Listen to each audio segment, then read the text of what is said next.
Sotkul, mari berlogika. Ini video tugas UTS dasar-dasar logika.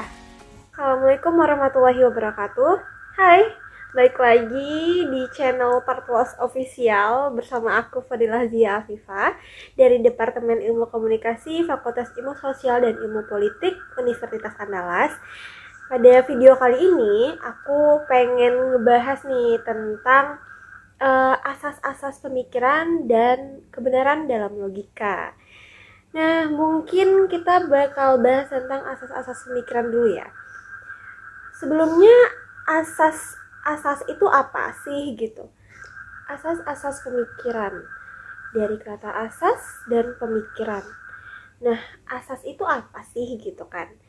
Asas kalau menurut KBBI itu adalah dasar hukum, aturan, atau juga landasan. Nah, itu tadi tentang asas ya. Nah, selanjutnya asas pemikiran. Pemikiran menurut KBBI itu artinya proses atau cara atau juga perbuatan memikir gitu kan. Nah, jadi apa sih asas-asas pemikiran? Jadi asas-asas pemikiran ini adalah dasar atau landasan dasar dalam kita berpikir. Nah, asas-asas pemikiran ini dia bersifat mutlak di semua pikiran gitu. Dan salah benarnya suatu pemikiran itu tergantung pada asas-asas pemikiran ini.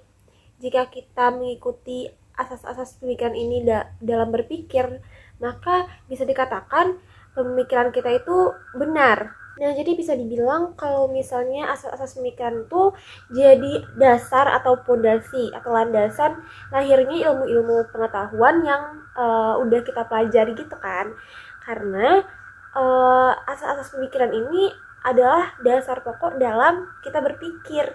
Lalu apa aja sih asas-asas pemikiran ini? Nah, aku tahu ada 4 asas-asas pemikiran. Yang pertama itu asas identitas, yang kedua asas kontradiktif, yang ketiga asas penolakan kemungkinan ketiga, yang keempat itu ada asas kausalitas. Nah, yang pertama tadi ada asas identitas nih. Asas identitas ini menyatakan bahwa sesuatu itu sama dengan sesuatu itu.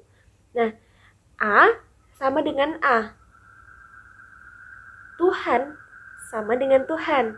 Seperti itu. Yang kedua itu ada asas kontradiksi. Jadi asas ini menyatakan bahwa sesuatu itu tidak bisa menjadi sesuatu itu dan menjadi sesuatu yang lain dalam waktu yang bersamaan.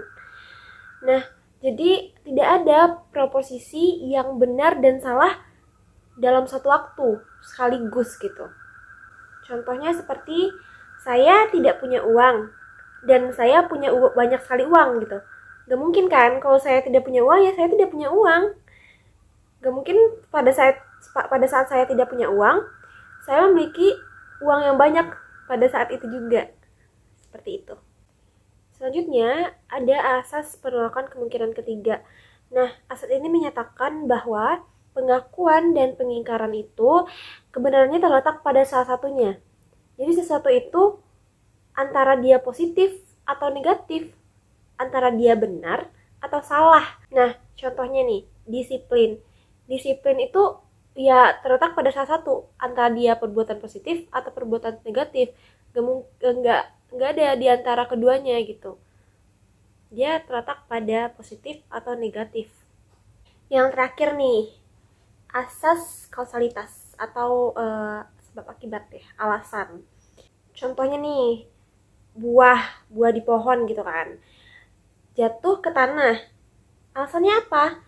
Ya karena ada gaya tarik gravitasi bumi yang menarik dia kan. Terus juga gak ada benda yang menahan dia untuk jatuh ke tanah. Jadi dia jatuh ke tanah karena ada gaya gravitasi bumi. Jadi kesimpulannya bahwa asas kausalitas ini yaitu suatu proposisi dapat berubah karena ada alasan yang cukup.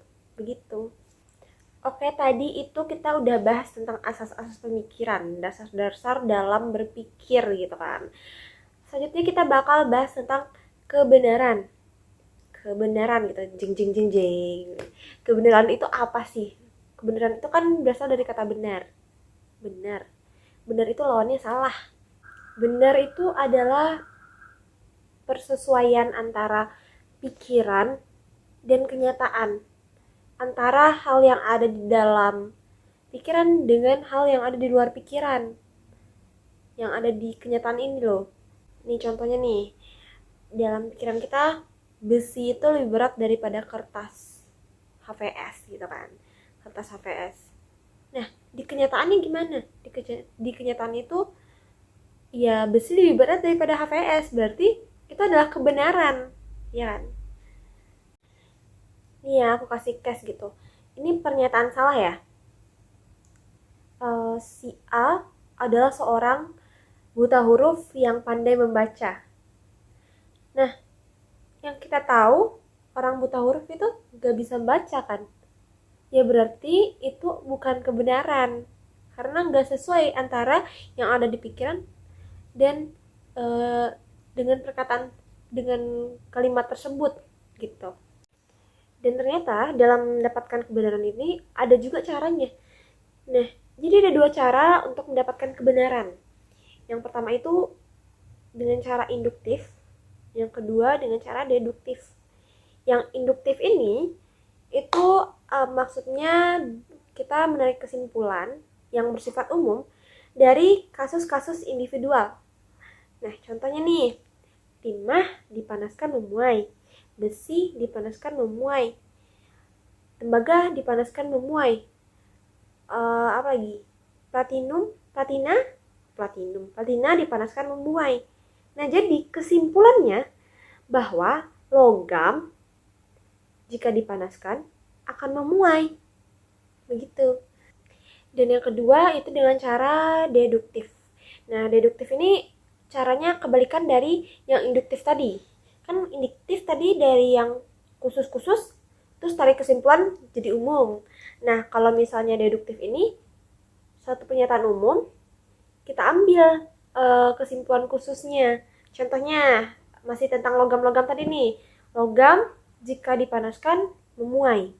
Nah, tembaga, timah, platina adalah logam kan? Jadi tembaga jika dipanaskan akan memuai. Timah jika dipanaskan akan memuai.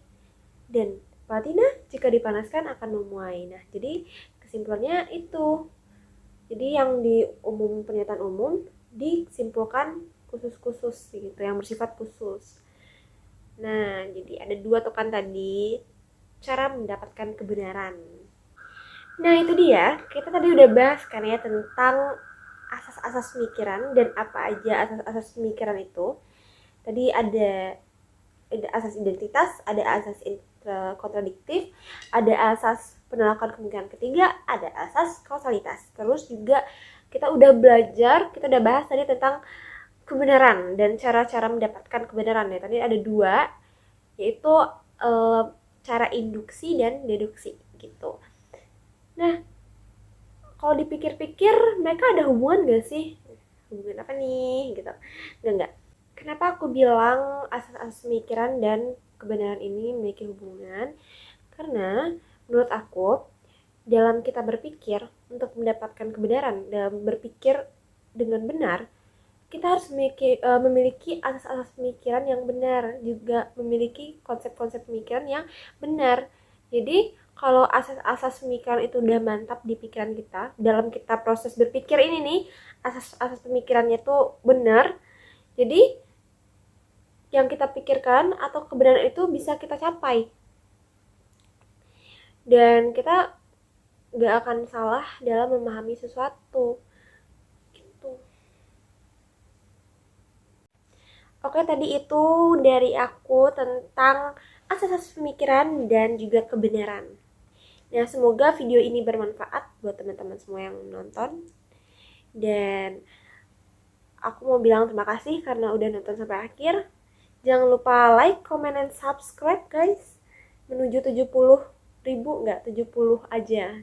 Ya, semoga bisa ya berkembang channel ini. Asik. Nah, sekian dari saya. Assalamualaikum warahmatullahi wabarakatuh. Asas identitas ini maksudnya adalah sesuatu itu adalah sesuatu itu. Jadi A adalah A dan B adalah B. B itu tidak sama dengan selain B. Tapi dalam asas ini menyatakan bahwa segala sesuatu itu terdapat alasan. Segala sesuatu terjadi karena ada alasan. Nah, nggak mungkin sesuatu terjadi tanpa alasan-alasan. Contohnya kamu mencuri apa ya, mencuri. Jadi benar itu sesuatu yang apa ya? Benar itu adalah sesuatu yang benar. Gimana dah?